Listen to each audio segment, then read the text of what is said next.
Hi guys!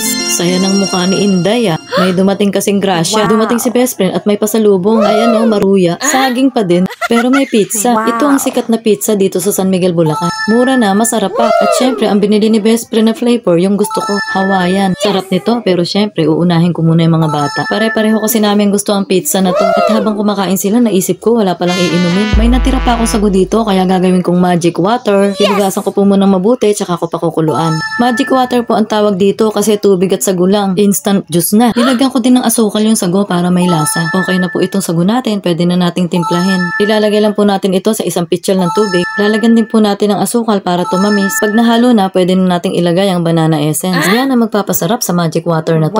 Konting mekos-mekos lang, juice na siya. Ngayon, meron ng iinumin ng mga anak at apo ko. At pwede ba namang hindi kumain si Inday? Napapansin ko nga mula nung nagluluto ako, tumataba na ako. Hindi ko na nga alam kung paano ko itatago yung bilbil ko pag kumakanta ako. Pero okay lang yan, kaysa naman payatot, di ba? Ang sarap din ng maruya. Lahat naman yata ng luto ng saging na saba, gusto ko. Tingnan nyo naman, ang laki ng subo. At mas lalo pang masarap pag sinundan ng paborito kong tubig, ang magic water. Try nyo to guys. Paano? Sa susunod na lang ulit ha. See you. Bye!